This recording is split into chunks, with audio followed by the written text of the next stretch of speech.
I'm recreating enough of the state that my body says, oh, that's what I'm paying attention to. And then a spark of gratitude, like, oh, wait. And then a feeling of compassion. And those states, they cancel each other out.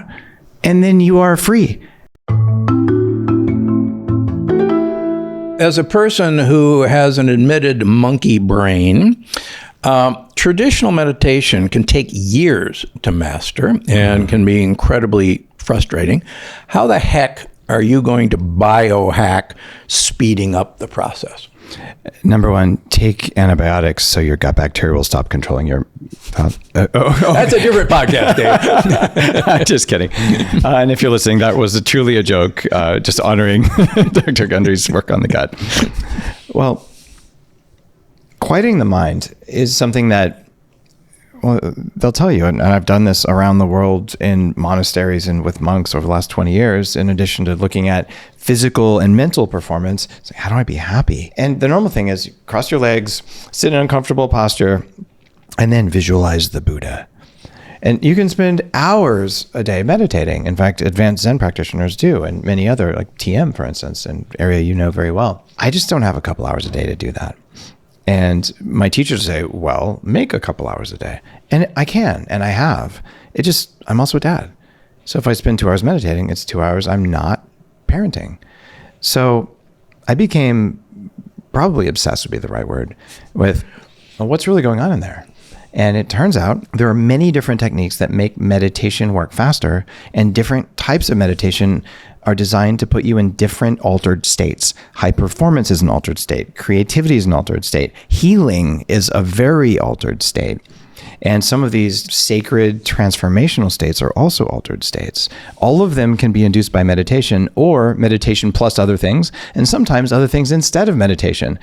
And my goal is to learn how to get to the state I want to be in as fast as possible, so that I can show up better for my community, for myself, for the world. And I think everyone shares that desire. But we have this idea that I should spend 2 hours a day in zone 2 cardio, and I spend 2 hours a day meditating, and 2 hours a day in my cold plunge. That's too much. But okay, well, when do you get to live? Yeah. And that's a real challenge. So when do you get to write this book? Yeah. That's why heavily meditated is the thing, because most people listening to this they have more things in their life than they have minutes, and they deeply require peace, or at a minimum, you just want the monkey voice in your head to shut the hell up. And it will, and it can, and it doesn't require decades. All right, so take us through. I know you've explored a lot of techniques through the years, neurofeedback, EEG technology. Do brain waves actually impact mental performance? Brain waves are fundamental to mental performance. And there's 4 or 5 main types of brain waves that we study, but it drives me crazy. You'll see people out there saying, I'm going to go into an alpha state. I'm going to go into a gamma state. That's exactly like saying, I'm going to make a noise at the B note or the C note. Well, was it a good noise? Was it classical music? Was it orderly, or was it just chaotic static? So the fact that it's a certain brainwave doesn't matter if the brainwaves aren't interacting in a symphony with each other. And one of the things that affects that is the health of your body. And the other one is, how the heck do you learn how to do that? Yeah. Well, I spent the time in the monasteries, and I've been to South America and the Himalayas and the Andes and studied with many different masters. And each of them has their own techniques, and most of them involve one of 2 things. The normal one is sit there and visualize whatever, and they're going to watch you, and they're going to use their third eye or something to watch you, depending on which guy you're with. Which practitioner you're with, yeah.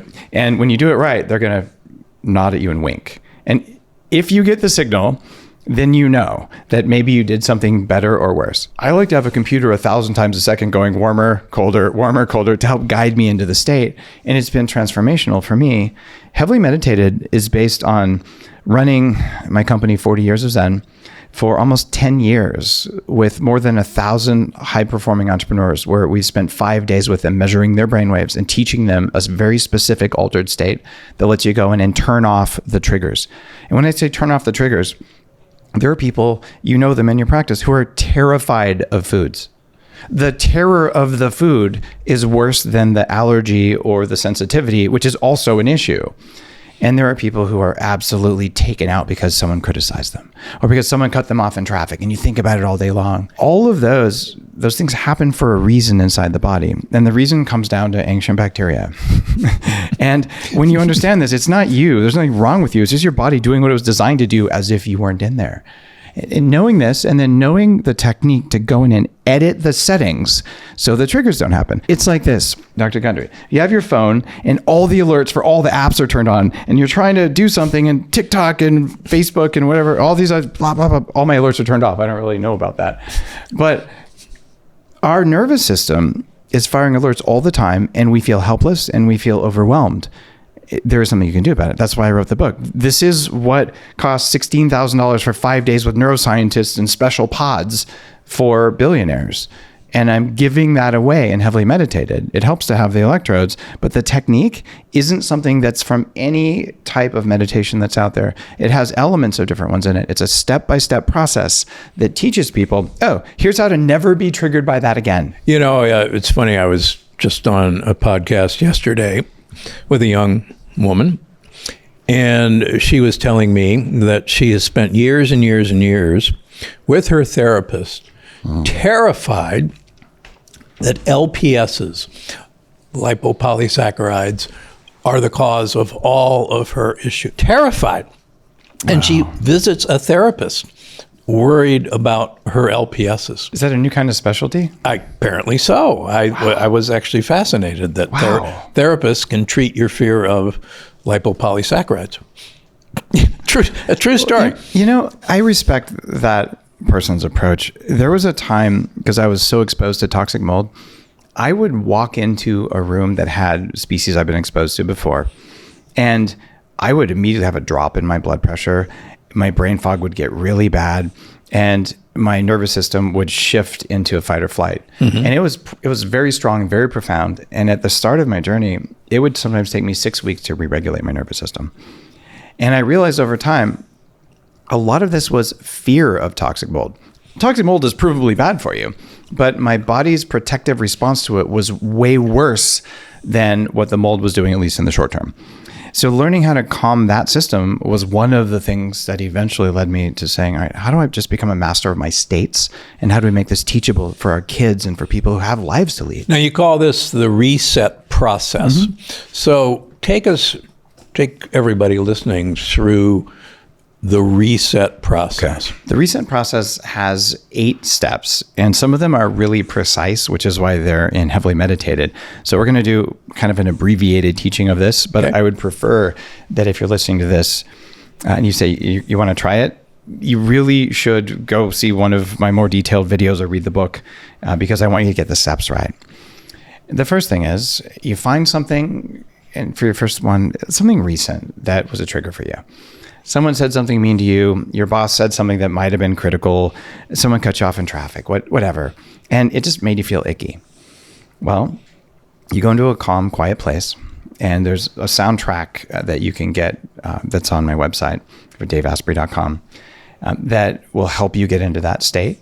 And you said, you close your eyes, take a couple deep breaths. Darkness is good. You can wear the red glasses I make, whatever. But the idea is chill, calm, womb-like environment. Literally just turning off the lights is enough, or a blindfold. Then you visualize the person who pissed you off. Right? So in your mind's eye, they're sitting across from you. And then, this is the hard part. You re-experience whatever the sensation was they caused for you. So let's say that someone cut you off in traffic because it's an easy one and you felt disrespected, right? Yeah. Okay. Well, what do you do then? You got that. You don't think about the feeling. You don't look at what it was like. What did it feel like in your gut? This is a somatic experience. You feel it in your body. Did your heart race? Did your jaw clench? And it take about 30 seconds, at most 2 minutes, to tune in to the discomfort you felt. And you have to replay it. Your body has the ability to replay any state, whether it's an amazing state, when you first held a baby, or the most amazing time you climbed a mountain, or the worst state. You can just replay it like a video game. We just don't really think we can do that. So you're like, oh, I turned on the ick. And then you look at the other person who you've now got sitting across from you in your vision, and you say, you did X, a very specific thing they did, and it made me feel why. And you cannot say you were mean to me and it made me feel sad. That doesn't work. You cut me off in traffic and it made me feel disrespected. Right? You didn't take care of me when I felt unsafe and it made me whatever the thing is you're working on, right? So once you've done this, you've named it and you've felt it. And this is the missing ingredient from so much meditation and forgiveness and therapy work. Before you move into anything deeper, you have to find one good thing that came about as a result of this, right? And if you cannot find a spark of gratitude, even though the situation was not good, then you're stuck. Because it turns out no matter how bad something was, there's always a tiny bit of goodness. And the reason you do this is it shifts you into curiosity to find it, and curiosity is an antidote to fear. And it also changes a very low-level wiring in the body that says, I don't like pain, but I like getting stuff also. So it's that desire to receive. So you find a tiny thing. Someone cut you off in traffic. Well, I still got to work on time. There, you found something good that happened, right? And then you move into seeing things from the other person's point of view. And since you have your eyes closed, they're sitting across from you. I wonder what their day was like to make them cut you off in traffic. Like maybe they got divorced that morning. Maybe they were on the way to the hospital to deliver or to see the delivery of their first baby. You actually don't know. And pretty soon, as you're doing this, you step into level 1, which is empathy. I can sense that the other person was flawed and in pain, right? All people do that. And then the goal is to move to the next level, which is compassion, which is I wish them well, but I don't have to feel their pain, right? They're a flawed human. I wish them well. And if you're still stuck going, they're a little bastard, okay? Visualize them as a 5-year-old. Like who beat them as a child or whatever happened in order to make them behave this way? Like something is wrong with them, not with me.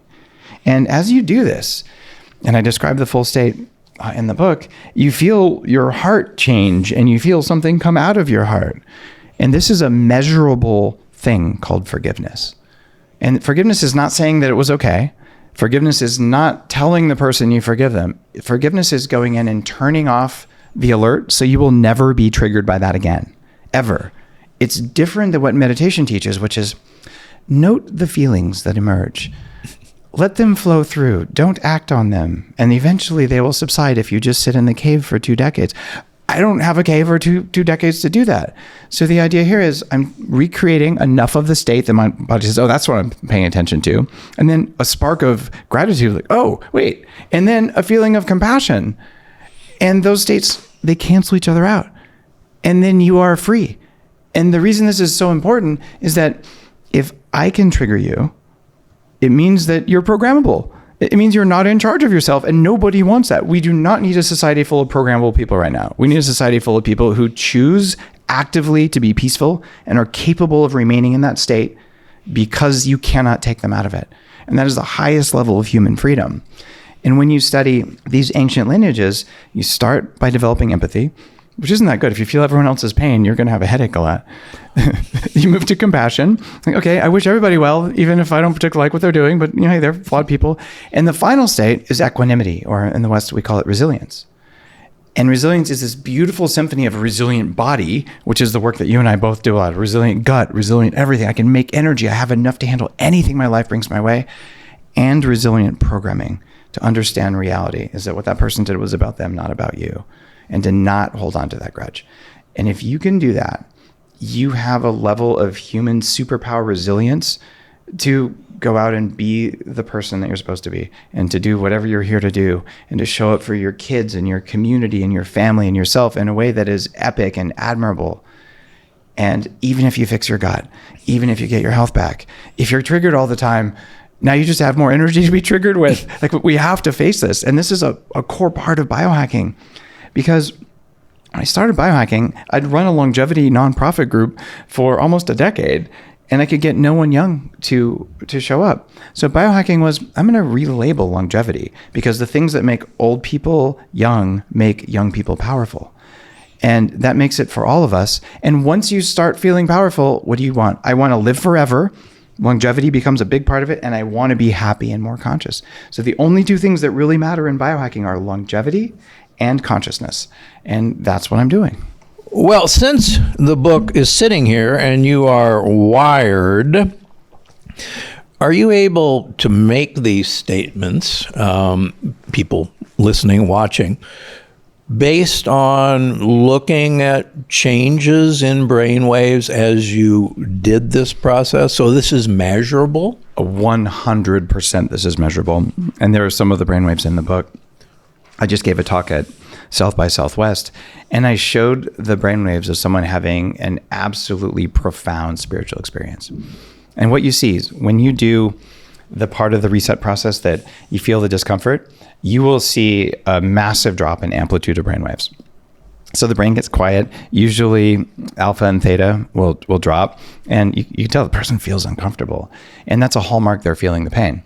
Because if I said, I want you to re-examine that time someone cut you off in traffic, you might think to yourself you're doing it, but your body isn't doing it. So when I have electrodes, I can say, no, you didn't do it. When you really feel the pain, we're going to see the brainwave change. And they go, oh, fine, I'll do it. And then they drop in.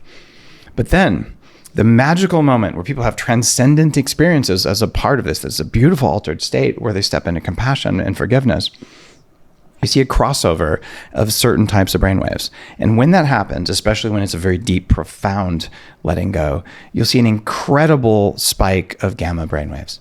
Now, gamma brainwaves are what advanced Zen meditators and advanced meditators can produce, usually after 20, maybe 40 years of practice. And they're very high-speed brainwaves. So if you were to imagine you're listening to music and you've got your deep bass drums and your tubas, those are the low side. These are delta, like kind of the deep bass. And when you get that very, very high end, like a piccolo, like just a little bit of spiciness in the music that you wouldn't want to only hear, that's gamma. But most of us don't have much gamma. And a lot of people in the neurofeedback field believe you cannot raise this. And I have so much data. We are teaching people to intentionally raise their gamma brainwaves in the same way that advanced monks can do. And when that happens in conjunction with the reset process, there's a very specific pattern. And then the whole brain lights up and people come back and say, usually with tears in their eyes, I let that go. And one of the more profound things in the last 10 years that happened was we had a client, and I can share the story because she's public about it, but she's in her 80s, maybe almost 90. And she was born, she was conceived at a concentration camp. So her parents were in the worst possible scenario, and she was born right as they got out and has been traumatized her entire life. And after she's finished 5 days of really deep forgiveness for the kind of horrors that most people don't ever experience, she just said, my entire life, I've been looking for peace, and I finally felt it. And that's what happens when you learn to let go of these things. None of them have to do with your consciousness, with your brain. They're automated defenses. They're just trying to keep your body safe, and they feel so real. And the reason all this works is because your body processes reality for a third of a second before your brain gets any signal of reality. And the body has a lot of intelligence, and the body is listening to the gut. In fact, do we talk about listen to your gut? Of course we do. And there's a beautiful crosstalk between your gut bacteria and your mitochondria. They're all bacteria. They talk to each other all the time. Yep. So from a consciousness perspective, all life, whether it's a lactobacilli in your gut, or it's the tree outside, or it's your organism, we follow a set of rules. They're like computer science almost to process reality. The reason is that bacteria are small and dumb, but they're very fast. They don't have a lot of compute power, but they do make decisions. If it's hot, move away. If it's a threat, make some lipopolysaccharides, right? So here's what all of us do before we can think. And we do this with trillions of little decision-making nodes in a distributed compute system throughout the body called our mitochondrial network. I argue it's the source of the ego, and it's a distributed system. But number one, these are all F words. Here it comes. Fear. So before you can think, is something scary? And it's not, do you think it's scary? It's, does the body rapidly detect that it might be scary? And it's a really good idea to make a mistake on the side of being scary, because if it's actually a tiger, something would eat you. So that's why we overreact to fear. And then, okay, if it's not scary, then what's the next thing? Oh, food. We should eat everything. So we have, is it scary? Take action. If it's food, eat it. The next F word is one that we all know about as adults. It starts with an F, and you have to do it for life to go on forever. And because this is a family-friendly show, we'll call it fertility. How about fornication? That works. So fear of food, fornication. So Dr. Gundry, what that means is that everything you've ever done that you regret or you're ashamed of was a mitochondrial behavior. Everything. You procrastinated, that was fear. You ate all the Ben & Jerry's, that was food, right? You went on the date you probably shouldn't have that one time. Okay, you knew better and you did it anyway. It's just ancient survival things. And this is the same things a microbe does. And the thing that gives me so much hope for the world is that the next F word is friend, in order. What this means is that if you're a human, you support your community and life around you. And if you're a bacteria in the gut, you form an ecosystem with other bacteria and one that's beneficial and friendly. But you do not do it if you're in a state of fear because of antibiotics and poisoning and all that kind of stuff. You do not do it if you're in a state of hunger because the person's eating the wrong food. And you do not do it if you cannot reproduce and there isn't this connection to other humans. But once those needs are met, we are wired in our bones to serve our community and for our community to serve us back. And if you do these right and you eat right, so you have enough energy, I totally filled up the fear bucket because I shrunk it with the reset process. And there was so much left that I could pay attention to food. And now I'm not hungry anymore because I learned how to eat. And there was so much left that I could have an amazing relationship with a kind of intimacy that creates altered healing states when you do it right. And there's a chapter on that in the book. And then now look what I can give back to my community.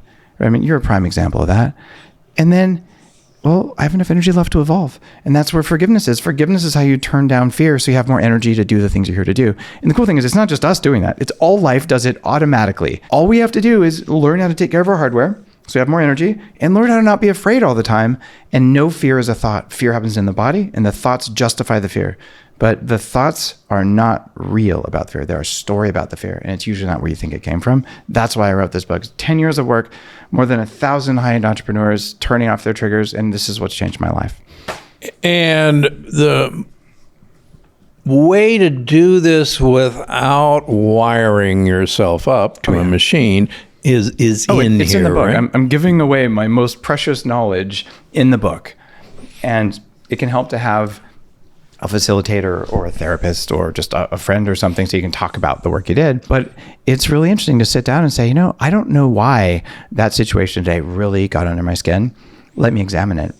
And one of the other things that usually happens at the beginning of the reset process when I'm working with a client, someone cut me off in traffic and I felt disrespected. Cool. Instead of running the reset on that guy, what's the first time you felt disrespected? And then they'll sit there and go, oh my gosh, I haven't thought of this in a long time. In third grade, my PE coach yelled at me in front of everyone. And I don't know why that popped into my head, but I realized I felt the same way.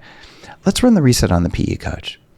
Because if you do that and you do it correctly, every other time that you would have felt disrespected, all gets erased. It's like traveling back in time and turning off the alerts. You have no more alerts ever again about that. And the next time someone says something that would have just set you off, you can laugh at them. And it's not that you're laughing because you chose to laugh and you're feeling angry. It's that you just didn't feel angry. And that's the freedom. So let me channel my inner Tony Robbins. And Tony would say, the first step is stop playing old movies. So people do not like pain. No, they don't. And you make a strong argument to embrace small amounts of pain to help this process. Let's talk about that. Yeah. There's a mindset that says, well, just push through it. Let's grind. You can handle pain. And you and I, to be successful in our careers this way, we've both faced adversity in our careers. I've had 3 knee surgeries, screw in my knee. I've done lots of injuries. You can push through the pain. It doesn't always work, and it doesn't create the kind of life you want. And if you never experience pain, then you don't have the life you want. So there's a new concept in the world of biohacking that's a part of the book, and it's called BICEP. Yep. Brief, intentional, conscious exposure to pain. Now, at first, you'd say, what are you talking about? I don't like pain. Well, nobody likes pain, except maybe a few people. And they're in the book too. So it turns out there's an... Tattoos, piercing. Exactly. You talk about it in the book. Yeah. There's this entire set of ancient knowledge where monks used to whip themselves just for like 5 minutes, called self-flagellation. And they'd flog themselves on their back. And I remember I read this like in 7th grade. And I was horrified. They think they're such sinners. Like they're dumb. That's not why. And then you say yogis, they lay on a bed of nails. I've asked my parents, why do they do that? Because they have powers. Nobody knows. Well, it's the same thing. And anyone who's worked with addiction, how many tattoos are there? Right? I'm not judging. I have a tattoo of a caffeine molecule. Tattoos are bad for you, by the way. I just wanted one anyway. But by the way. Yeah. So it's because tattoos hurt, and because intentionally experiencing moderate pain for a brief period changes dopamine signaling in the brain by up to 250% in one of the studies I found. What that means, because dopamine rewards you for pursuing a goal, it means it takes less motivation for you to avoid the addictive substance, less motivation for you to skip the junk food, less motivation for you to do the work you wanted to do, or to go to the gym, or to do personal development work. So it turns out you could eat really spicy chili peppers. Oh, wait, high lectins. I'm not going to do that even though I live in Texas, even though I love them. But if you ferment them, you're fine. Oh, I haven't tried that. Okay, I will try that. Hot sauce. Okay, and you think that's not going to set off my lectin sensitivity? No, I think you'll be okay. I'm going to give it a shot. All right. That would be a gift. Or you could eat wasabi. There you go. There you go. Or biohackers. Japanese wasabi. Our wasabi is horseradish with green food coloring. Yes. Yeah, real Japanese wasabi, for sure. You could also do what biohackers do. You could do a cold plunge or a cold shower.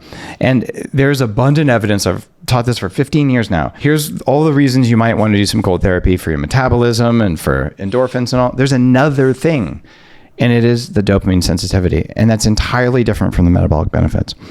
So embrace the suck for 1 minute a day, brief intentional conscious exposure to pain, and then every decision that required willpower requires less willpower. This is why the monks were flagellating themselves, because if they did that in the morning, it took less willpower for them to stay in the state they chose. Since I'm assuming your goal, if you read Heavily Meditated, is you want to be able to choose your state and to stay in it for as long as you want, and to be able to switch states at will instead of having the world switch them for you. This is an important practice, and you can do it lots of different ways, and it's not about harming yourself at all. It's just about briefly saying, I'm the boss. I want to kind of finish where we started with my monkey brain. People want to quiet their mind, whatever that means. What's the biggest mistake they're making, and what's a simple trick to start? Well, the biggest mistake people make is that thinking the voice in their head is them. It's very clear that you have a separate consciousness inside of you. I call it the meat operating system. Some would call it the ego. It is designed to keep your meat alive as if your brain wasn't there. And it's angry that your brain is there because your brain keeps interfering with survival behaviors like eating all the pizza, right? So there's this inherent conflict in there. So if you feel guilt and shame and frustration over the angry, bitchy voice in your head, I had a very mean voice in my head. I don't have any voice in my head anymore. And just understand it's not you. And you can laugh at it because it's like the Mean Girl movie. That's what it does. And it's just trying to manipulate you. And understanding that it's not you creates a ton of freedom, because now you're dealing with someone that you might say it's an adversary, or you might just say that it's a very misguided, very simplistic consciousness. It's there for a reason. And that makes it much easier to set it aside. And then learn some of the breath work, the very quick and fast breath work exercises in Heavily Meditated. They'll change your ability to regulate your nervous system. So when you find, I got dysregulated and the voice in my head's rah, rah, rah, rah. Okay, then do 4 of these breaths and know the voice for what it is. It is not you. There's nothing wrong with you for having the voice. And it'll shut the hell up. And then you're back in your state and you go about your day. And it is so liberating to be able to, oh my gosh, it's not that I'm a bad person. It's not that I hate myself. It's that there's a fearful, angry, unhealed voice in my head. And you can do something about that. It's not you. That's the biggest mistake. And this is quick. I don't have to have a chamber for 2 hours, sit on a rug and chant. You don't. I talk about chanting. I talk about all the altered states, breath work and all. The reality though, true healing and true forgiveness, it's an altered state. And I go through pretty much every technology we know about in the book, technology or techniques. So a lot of these are very ancient techniques to allow you to shift into a state where you can let things go. And instead, what we do oftentimes in the West is we have the thoughts and we just try to apply willpower and just push anyway. It doesn't work that way. So you switch your state it's like going into the settings on your phone to change things. You have to be in the settings menu to change things or it doesn't work. So how do you get into the settings menu in your head? You can do it with breath work. You can do it with a bunch of other practices. You can do it with meditation, but even the type of meditation matters. So there's a roadmap for going in and changing your setting. Wow. Whenever something bad happens to me, or I'm going to be nasty to you right now, I can blame my microbiome, Dave. I find blaming is a really good strategy for inner peace, don't you? Yeah. More amazing episodes just like this one. Watch now. You realize that working out with that level of intensity a couple times a week and then sleeping or meditating with the same level of intensity the other days will get you better results. It makes people mad to hear that.